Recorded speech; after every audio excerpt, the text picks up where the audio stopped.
be doing a what's in my recycling for the week video. I'm going to be going through everything that's in this box right here. This is all my recycling for the week, and I'm going to be explaining why it's in here and why it can be recycled and why I didn't reuse it, or if I did. I wanted to do this video because a lot of the videos on here about zero waste are very strict and dismissive of recycling and very focused on zero waste, where not everyone can be completely zero waste. So I like to highlight the fact that I'm not completely zero waste. I try to be as much as possible, but I do still end up with some trash and some recycling. So I'm going to be going through what's in my recycling today to show you that nobody is perfect, but trying your best really does do a lot and makes a difference. So let's get into it. So the first item in here is this Lacroix box. I drink a lot of sparkling waters. It's in cans, they're recyclable, so I like to do that. I've thought about getting a soda stream, but it's just really not what works best for me. So I have the box, and then I have quite a few cans in here as well. And these cans I actually take to my recycling center. I don't just throw them in my recycling bin. So I make sure that they actually do get recycled the correct way. The next item or items is this bubble wrap mailer and then this SD card package. This is in here because I had to order an SD card online. I went to a few stores in my area and all of the SD cards that I wanted were sold out, so I had to order one online, and that's why I have this monstrosity in my recycling this week. The next item is my patch Band-Aids packaging. This is completely made of cardboard, and I went through all of these Band-Aids. I actually used the last one last night, so that's why this is in here. I couldn't think of a use to reuse it, so I thought I'd just recycle it. These Band-Aids are really great. I'm definitely going to be repurchasing these. Not only is the container recyclable, but the Band-Aids themselves are biodegradable and compostable as well. So that's why I buy these. They're great for the environment, and they are just like normal Band-Aids. The next item in here is this plastic bag from the plant that I bought in my last video. I went grocery shopping at Trader Joe's, and I decided to pick up a basil plant instead of just a plastic container of basil that I would just throw away. So now I have a plant, but it did come with this around it.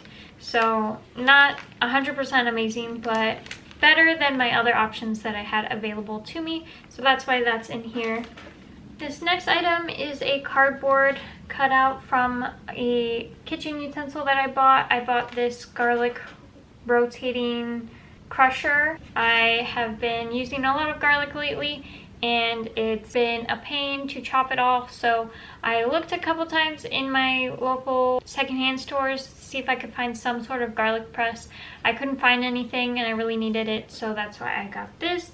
And I chose the one that had the least packaging. This, of course, is cardboard, which is better than plastic, so that's why I picked this one. So not the worst, but not zero waste at the same time. So doing better than if I would have just bought one in plastic packaging, but couldn't find one that was completely zero packaging. So sort of a middle ground, not too bad, because I'm going to recycle this. The next item is also from a kitchen utensil. I bought super cubes.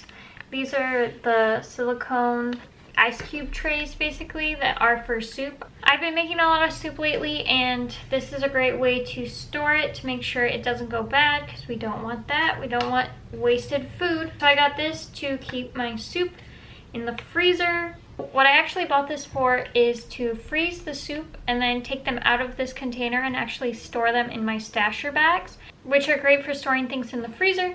So sort of a little add-on to what I'm already doing. And this only came with the paper packaging, so that was not too bad in packaging either. And I'm going to recycle this, so pretty much low waste. Next, I have some junk mail. So I have pretty much tried to unsubscribe from as much junk mail as I can, both in my email and paper mail. The paper mail is bad because of course it's wasting paper that's now just going straight to the recycling from my mailbox. So I try to unsubscribe as much as I can. Sometimes I'll even send these back, return to sender, so they stop sending me them. I've had success with a couple that way, but a couple of them have followed me through a few addresses now and I just can't get rid of them. Probably gonna have to call them directly to stop sending me mail because it's so wasteful. But anyways, junk mail, I'm recycling it. I am going to separate the plastic film from the paper so it actually does go through the recycling. If you don't do that, it can get just tossed to go to the landfill because the machine gets gummed up from the plastic being in the paper being in the plastic. So really trying to separate that as much as possible. And I wanted to mention in the email, I always try to unsubscribe from spam mail that I don't want because it still takes energy for those emails to be sent. It's more minute compared to the paper junk mail, but it still is something that does make a little bit of a difference. So I tried to do that as well. This next item was from a Christmas gift. My mom got me a Lacroix magnet that has measurements on it. It's already on my fridge, but I am going to be recycling this. It's 2 pieces. Thankfully, they're pretty easy to separate. I have a plastic sheet from the front and then a paper sheet that was on the back. So that goes in the recycling. Pretty good. Not too much packaging on that one. The next item I sadly have to recycle is one of my jar lids. I dropped it and thankfully it only split in 2, so it didn't make a huge mess, but I did break it and I can't use this anymore. So I'm going to have to be recycling this. This next item is some very unfortunate plastic. I bought some tea at Trader Joe's not knowing that there was plastic inside of it. And turns out the packaging was these little plastic pouches with the tea bag inside.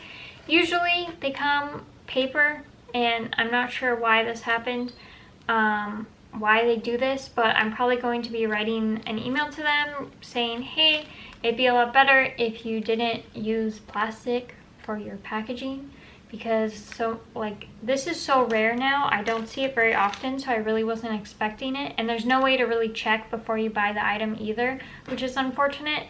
But what I did do is every time I used one of these, I made sure to not cut all the way, so this is still one big piece of plastic. I'm trying to cut down on the microplastics that is made from this, so when it gets recycled, this little piece that I could have cut off doesn't get lost and turn into microplastic. It all gets recycled at once. Also, I could have been even more wasteful trying to be zero waste and not use these, but I bought them and I can't return them, so I had to use them.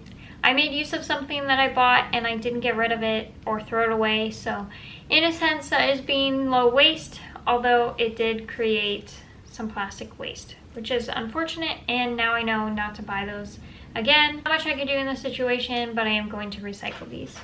Next is just some random cardboard from a granola bar box.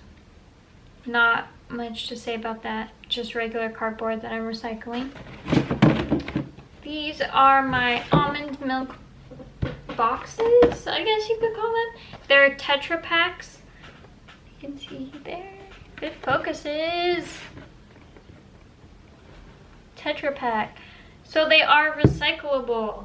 I've been going through quite a bit of almond milk this week because I have been making hot chocolate more, but these are great because they're recyclable. I just make sure that I wash them with soap and water and let them dry out before I recycle them. That way they're clean for when they go to the recycling. Probably will also take this cap off and then break down the box where the flaps are, just so it's flat and compact when going into the recycling. The last thing in here, I actually am not sure if I can even recycle. If you watched my Christmas gift wrapping video, you saw these. I got this from the thrift store. It was a whole bunch of labels for Christmas gifts that I got for $1 or something. And so I prevented them from going straight to the landfill. I gave them another use, but I'm not sure if I'm going to be able to recycle this. I know that some plastic lined paper like this is not recyclable, so I'm gonna have to do some research on that, and I'll get back to you probably in my next What's in My Recycling video if I do a series. Let me know in the comments down below if you'd be interested in that. That's the last item. So real quickly, I wanted to touch on why recycling is important, but preventing it is even more important. So I do like to try to be as zero waste as possible, but when there isn't an option to be zero waste, sometimes you're gonna have to get things that are in packaging if it's just not feasible to be zero waste in the moment or something like that. Like this, I could make my own almond milk, but it would be a very long process that I don't have time or money for, and this is cheap and it is recyclable, so it's not the worst thing, but it's not the best option. But sometimes the best option is out of reach. So when you can prevent having an item that you have to recycle and you can be zero waste, go for that option. But if it's out of your range, don't feel bad about it. Just like this is the option for me right now, so this is what I'm doing. Maybe in the future I will make my own almond milk, but just right now that's what I'm doing. So we're really trying to find the best options for us while still being able to stay away from recycling as much as possible. But when zero waste isn't an option, always shoot for the items that you can recycle. It's still staying in that loop and staying away from wasteful plastics or things that aren't recyclable, that are just creating waste. Another thing that I try to do before recycling an item is trying to reuse it. So just like this box, I've been reusing this to keep my recycling in, and then eventually if it breaks down or something happens with it, I will recycle it. But trying to find a home for an item, even just getting one more use out of an item, really makes a difference when it comes to being low waste and living sustainably. So that's what I try to do. That's all of the recycling that I had this week. If you think this would be a cool series, let me know in the comments down below. And don't forget to like and subscribe, and I'll see you in my next video. Bye!